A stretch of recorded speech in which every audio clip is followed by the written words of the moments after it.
Hello guys, welcome to my YouTube channel Knowledge Adda. आज के video में हम देखने वाले हैं डी ब्लॉक एलिमेंट के ग्रुप 11 के बारे में। और ग्रुप 11 में हम 3 एलिमेंट का जो है वो यहाँ पे कंपैरेटिव स्टडी करेंगे, जिसमें हम देखेंगे कॉपर, सिल्वर और गोल्ड। सो गाइस, फाइनली आपका केवल इसमें जो है वो ग्रुप 12 और बचा हुआ है। फिर आपका ये पूरा D block element BSc second year का जो है वो कंप्लीट हो जाता है। जैसे आपका ये चैप्टर कंप्लीट होगा, वैसे मैं इस चैप्टर से रिलेटेड जो भी इम्पोर्टेंट क्वेश्चन है और एग्जाम में इस चैप्टर से कौन कौन से क्वेश्चन जो है पिछले 4 से 5 सालों में जो है वो पूछे गए हैं, वो भी मैं आप लोगों को बता दूंगी, ताकि आप लोगों को आइडिया हो जाएगा कि आपको इस चैप्टर की तैयारी जो है वो किस प्रकार से करनी है। और इससे जो है वो शॉर्ट टाइप क्वेश्चन भी मैं आप लोगों को यहाँ से जो है वो बता दूंगी।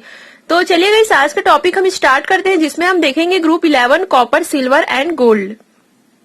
तो अब हम पीरियोडिक टेबल में ग्रुप 11 का जो है वो पोजीशन देख लेते हैं, और इन 3 एलिमेंट का भी यहाँ पे हम पोजीशन देखेंगे। तो ये जितने आपके हाईलाइट शो हो रहे हैं वो सारे जो है वो डी ब्लॉक के एलिमेंट है, और ये जो है वो आपका 3 से लेकर के 12 तक जो है वो ग्रुप है। और यहाँ पे हम ग्रुप 11 का जो है वो स्टडी करने जा रहे हैं। तो ग्रुप 11 में आपके 3 एलिमेंट यहाँ पे हम जो है वो स्टडी करेंगे। सबसे पहले हम देखेंगे कॉपर, जिसे Cu हम लिखते हैं, और इसका एटॉमिक नंबर जो है वो 29 होता है, और ये फर्स्ट ट्रांजिशन सीरीज का जो है वो एलिमेंट है। देन सेकेंड ट्रांजिशन सीरीज के एलिमेंट में हम जो देखेंगे Ag, जिसे जो है वो सिल्वर कहा जाता है, और इसका एटॉमिक नंबर जो है वो 47 होता है। इसे Ag से जो है वो व्यक्त करते हैं। थर्ड ट्रांजिशन सीरीज में हम ग्रुप 11 में देखेंगे गोल्ड, जिसे Au से जो है वो व्यक्त किया जाता है, और इसका एटॉमिक नंबर जो है वो 79 होता है। तो ये हुआ आप लोगों का ग्रुप 11। सारे ग्रुप का ऑलरेडी नोट्स बन चुका है, जो कि BSc second year inorganic chemistry के प्लेलिस्ट में जो है वो आप लोगों को मिलेंगे। तो चलिए अब हम नोट्स की तरफ आते हैं। तो स्टार्ट करते हैं ग्रुप 11 का जो है वो इंट्रोडक्शन। तो इंट्रोडक्शन में आप लोगों को तीनों से रिलेटेड कुछ भी जनरल प्रॉपर्टीज आपको जो है वो इसमें लिखना होता है। तो जैसा कि आप जान ही चुके होगी, कॉपर, सिल्वर और गोल्ड जो है वो ग्रुप 11 का जो है वो एलिमेंट है। कॉपर जिसे हम Cu से व्यक्त करते हैं, सिल्वर जिसे हम Ag से व्यक्त करते हैं, और गोल्ड जिसे हम Au से जो है वो व्यक्त करते हैं। तो इस देखा जाए तो ये जो तीनों एलिमेंट है वो काफी एक दूसरे से जो है वो समानता प्रदर्शित करते हैं। जैसा कि हमें पता है, कॉपर, सिल्वर और गोल्ड जो है वो काफी थोड़ी सी महंगी धातुएं होती है, और इससे बहुत सारी यूज हम जो है वो कॉपर, सिल्वर और गोल्ड का जो है वो करते हैं। जैसे सिक्का बनाने के लिए आप लोगों ने काफी टाइम सुना होगा कॉपर के सिक्के, सिल्वर के सिक्के, गोल्ड के सिक्के।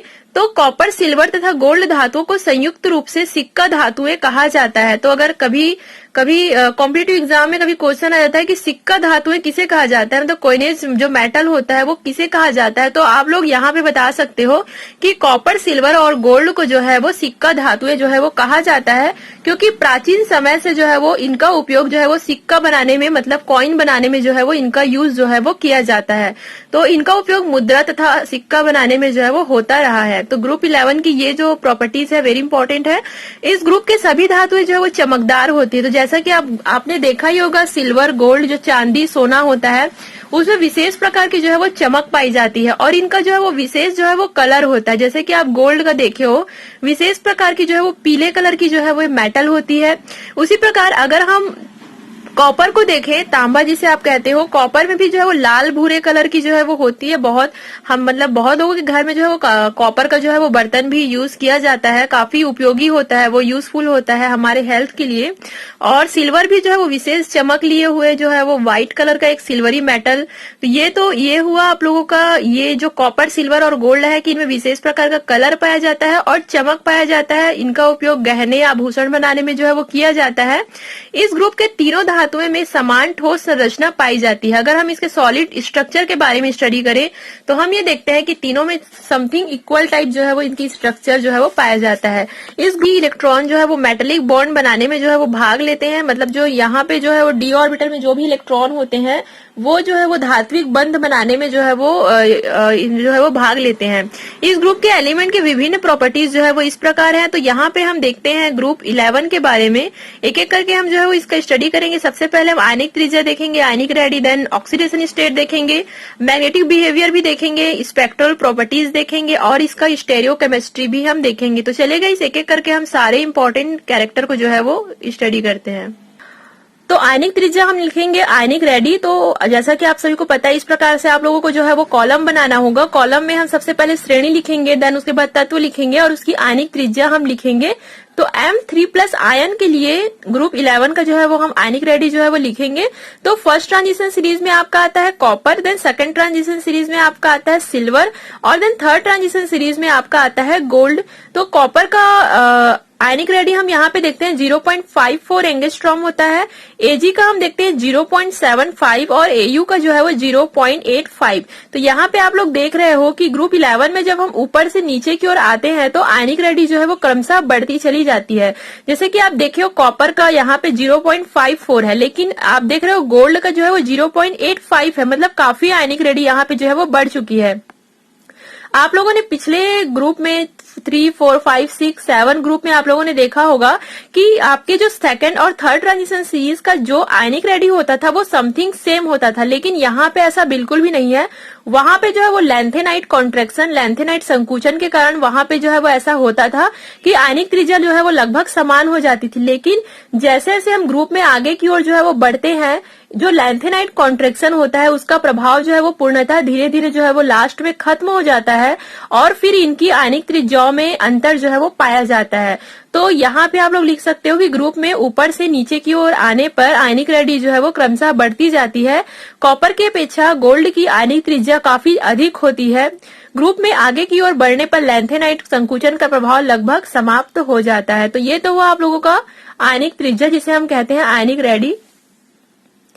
उसके बाद हम देखेंगे ऑक्सीकरण अवस्था, जिसे हम कहते हैं ऑक्सीडेशन स्टेट।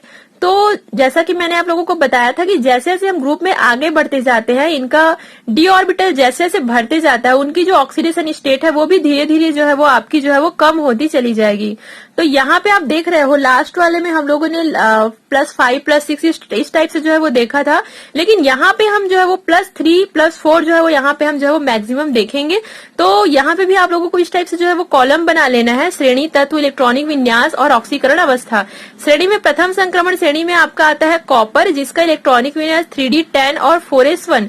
यहाँ पे आप लोग देख रहे हो 3d ऑर्बिटल जो है वो पूरा जो है वो भरा हुआ है, कम्प्लीटली फिल है, और 4s ऑर्बिटल में केवल 1 इलेक्ट्रॉन जो है वो प्रेजेंट है। तो इसका जो ऑक्सीडेशन स्टेट होगा +1 से +3 तक जो है ये ऑक्सीडेशन स्टेट जो है वो प्रदर्शित करते हैं।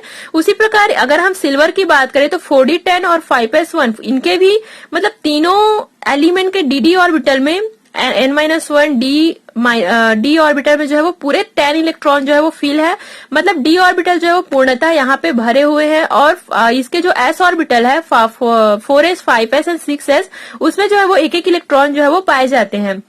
तो यहाँ पे भी आप देख रहे हो सिल्वर का मैक्सिमम ऑक्सीडेशन जो है वो +3 ऑक्सीडेशन स्टेट जो है प्रदर्शित करते हैं, और जो गोल्ड है वो +3, +4 ऑक्सीडेशन स्टेट जो है वो प्रदर्शित करते हैं। तो चलिए हम स्टार्ट करते हैं, क्या क्या पॉइंट यहाँ पे जो है वो लिख सकते हैं। कॉपर, सिल्वर तथा गोल्ड द्वारा +1, +2, +3 ऑक्सीडेशन अवस्था जो है प्रदर्शित किए जाते हैं। तो सबसे पहले हम कॉपर का देखते हैं। कॉपर जो है वो +1 अवस्था में एक इलेक्ट्रॉन जो है वो त्याग कर, अब देखिए इसमें क्या कहा जा रहा है, कॉपर का +1 ऑक्सीडेशन स्टेट में। तो +1 ऑक्सीडेशन स्टेट मतलब आप क्या समझते हो, यहाँ से एक इलेक्ट्रॉन जो है वो निकल जाएगा।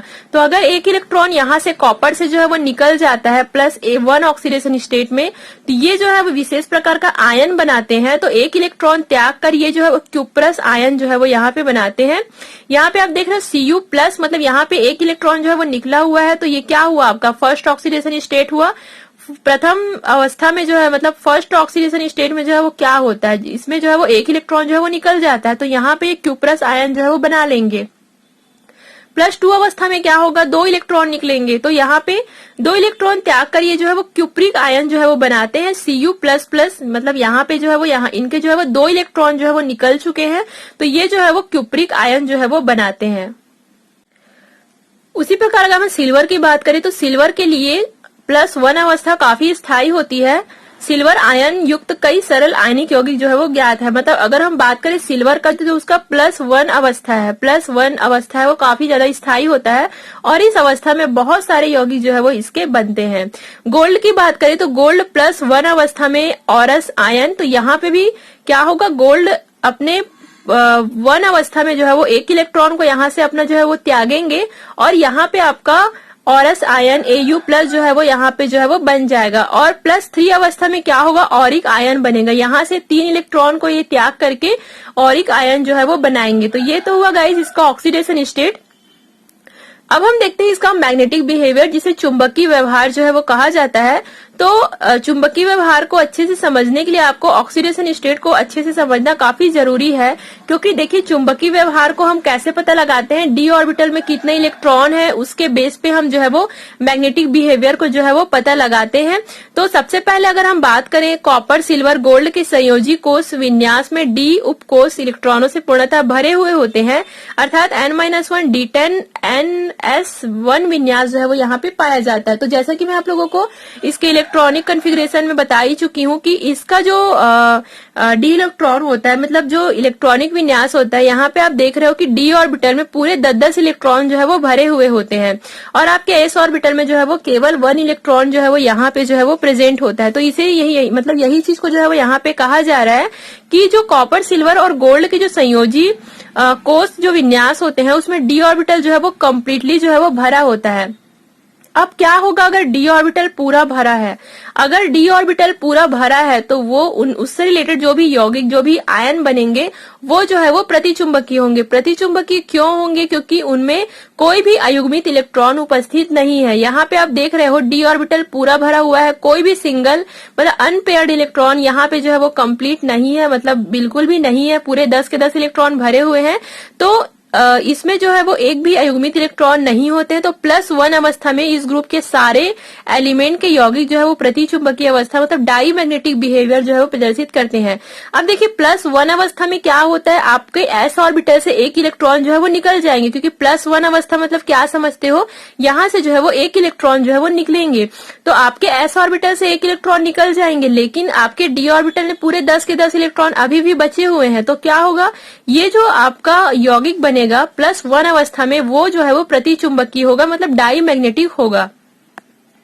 अब हम आते हैं +2 अवस्था में क्या होगा। +2 अवस्था मतलब आप क्या समझते हो, यहाँ से आपके 2 इलेक्ट्रॉन जो है वो निकल जाएंगे। तो 2 इलेक्ट्रॉन यहाँ से निकल जाएंगे, तो s ऑर्बिटल से तो एक इलेक्ट्रॉन निकला, फिर यहाँ से d ऑर्बिटल से भी एक इलेक्ट्रॉन निकल जाएगा। अब इनके पास कितने इलेक्ट्रॉन बच गए, 9 इलेक्ट्रॉन बच गए। मतलब अब इसमें जो है वो अनपेयर्ड इलेक्ट्रॉन जो है वो मतलब जो अयुग्मित इलेक्ट्रॉन है वो यहाँ पे अब प्रेजेंट है। पहले क्या होता था, पूरे 10 के 10 इलेक्ट्रॉन रहते थे, पूरे डी ऑर्बिटल भरा हुआ होता था, तो वहां पे कोई भी अयुग्मित इलेक्ट्रॉन जो है वो नहीं होता था। लेकिन अब यहाँ से एक इलेक्ट्रॉन जो है वो निकल चुके हैं, तो यहाँ पे अयुग्मित इलेक्ट्रॉन आपके बच गए हैं। तो ये जो है वो +2 अवस्था में अनुचुंबकीय मतलब पैरामैग्नेटिक गुण जो है वो यहाँ पे प्रदर्शित करेंगे। तो इतना आप लोगों को क्लियर हुआ कि चुंबकीय व्यवहार जो है वो डी ब्लॉक जो डी ऑर्बिटल है उस पे जो है वो डिपेंड करता है कि उस पे कितने अयुग्मित इलेक्ट्रॉन है कि नहीं है, इस पर जो है वो काफी डिपेंड करता है। तो ये तो होगा गाइस आप लोगों का चुंबकीय व्यवहार। अब हम आगे देखते हैं स्पेक्ट्रल प्रॉपर्टीज, जिसे हम कहते हैं स्पेक्ट्रमिक गुण। तो जैसा कि आप पिछले 3 से 10 ग्रुप में पढ़ते आ रहे हो कि जो डी ब्लॉक के एलिमेंट है उसका जो स्पेक्ट्रल प्रॉपर्टीज है या फिर उनके आयनों का कलर है वो किस पे डिपेंड करता है, तो कहीं ना कहीं वो भी डी ऑर्बिटल पे जो है वो डिपेंड करता है कि डी ऑर्बिटल में कितने इलेक्ट्रॉन जो है वो मौजूद है। अगर डी ऑर्बिटल में अयुग्मित इलेक्ट्रॉन उपस्थित है तो वहां पे डी संक्रमण होगा। अगर डी ट्रांजिशन या डी संक्रमण होता है तो आपके यौगिक जो है वो कलरफुल दिखाई देते हैं। तो ये तो पहला कारण हो गया। दूसरा जो है वो आवेश विस्थापन मतलब चार्ज ट्रांसफर के कारण भी स्पेक्ट्रमिक गुण जो है वो प्रदर्शित करते हैं और जो यौगिक है वो जो है वो कलरफुल हमें जो है वो दिखाई देते हैं। तो पहला पॉइंट आपको यहाँ पे यही लिखना है कि कॉपर सिल्वर और गोल्ड धातुओं के ऑक्सीकरण अवस्था +1 अवस्था में D10 विन्यास पाया जाता है। तो जैसा कि मैं आप लोगों को बता ही चुकी हूँ कि अगर +1 अवस्था है तो वहां पे D10 विन्यास जो है वो पाया जाएगा। डी ऑर्बिटल जो है वो पूरी तरीके से भरा हुआ होगा, केवल कुछ ही यौगिक जो है वो इसमें रंगीन होते हैं। अब डी ऑर्बिटल पूरी तरीके से भरा हुआ है तो स्वाभाविक सी बात है जो भी आपके यौगिक बनेंगे वो जो है वो कलरलेस होंगे, मतलब उनमें कोई भी इलेक्ट्रॉन जो है वो प्रेजेंट नहीं होगा क्योंकि उनमें डी संक्रमण जो है वो नहीं होगा। लेकिन इसमें कहा गया है कि फिर भी इसके कुछ यौगिक जो है वो रंगीन होते हैं। तो आखिर क्या कारण है कि जब डी ऑर्बिटल पूरा भरा हुआ है फिर भी इनके यौगिक जो है वो रंगीन है? तो इसका मुख्य कारण है इसमें जो है वो आवेश विस्थापन मतलब चार्ज ट्रांसफर के कारण इनके कुछ यौगिक जो है वो हमें रंगीन दिखाई देते हैं। +2 ऑक्सीकरण अवस्था में D9 विन्यास पाया जाता है, अतः इनके यौगिक का रंग जो है वो हरा या नीला कलर का पाया जाता है। तो +2 ऑक्सीडेशन स्टेट में मैं आप लोगों को बता ही चुकी हूँ कि जो भी मतलब आपके D9 विन्यास में जो है वो अयुग्मित इलेक्ट्रॉन जो है वो पाया जाता है। तो अगर अयुग्मित इलेक्ट्रॉन पाया जाता है तो वहां पे DD संक्रमण होगा, और अगर DD संक्रमण होगा तो जो भी आपका यौगिक होगा वो कलरफुल दिखाई देगा। तो यहाँ पे इनके यौगिक का रंग जो है वो हरा या नीला कलर का जो है वो पाया जाता है। गोल्ड 3 यौगिक तथा संकुल यौगिकों में रंग DD संक्रमण तथा आवेश विस्थापन के कारण जो है वो उत्पन्न होता है। अब यहाँ पे +3 ऑक्सीडेशन स्टेट में हमको पता ही है कि D ऑर्बिटल में अयुग्मित इलेक्ट्रॉन होंगे ही होंगे, तो यहाँ पे स्वाभाविक सी बात है इनके जो भी यौगिक बनेंगे वो कलरफुल बनेंगे। तो ये तो हुआ आप लोगों का स्पेक्ट्रल प्रॉपर्टीज। अब हम देखते हैं त्रिविम रसायन, जिसे हम कहते हैं स्टेरियोकेमिस्ट्री। तो एक एक एलिमेंट का हम जो है वो स्टेरियोकेमिस्ट्री देखेंगे विथ एग्जांपल। तो यहाँ पे भी आप लोगों को इस प्रकार से कॉलम बना लेना है, और यहाँ पे आपको तत्व, ऑक्सीकरण अवस्था, उपसंयोजक संख्या, त्रिविम रसायन और यौगिक का नाम जो है वो लिखना है। तो सबसे पहले हम जो है वो कॉपर का देख लेते हैं। +2 अवस्था में जो है वो इस प्रकार के यौगिक बनाते हैं CH2 Cu Cl4। तो इनका जो उपसंयोजक संख्या आप देख ही रहे हो 4, कोऑर्डिनेशन नंबर जो है वो इसका 4 होगा, और इसकी जो त्रिविम रसायन होगी वो चतुष्फलकी होगी। उसी प्रकार अगर हम सिल्वर की बात करें, +2 अवस्था में इस प्रकार का जो है वो यहाँ पे यौगिक बनेगा, और इसका जो उपसंयोजक संख्या होगा 4 होगा, और ये समतल आकृति का होगा। और गोल्ड की बात करें तो +5 ऑक्सीडेशन स्टेट में AuBr63 माइनस यौगिक जो है वो बनाते हैं, और इनकी जो कोऑर्डिनेशन नंबर है वो 6 होती है। उपसंयोजक संख्या को आपको यहाँ पे लिखना है, और इसकी जो आकृति है वो अष्टफलकी होती है। तो ये तो होगा इस आप लोगों का ग्रुप 11। आई होप आप लोगों को आज का टॉपिक समझ आया होगा। इसके बाद हम देखेंगे ग्रुप 12, और फिर आपका कंप्लीट हो जाता है D ब्लॉक एलिमेंट। तो thank you so much guys for watching this video.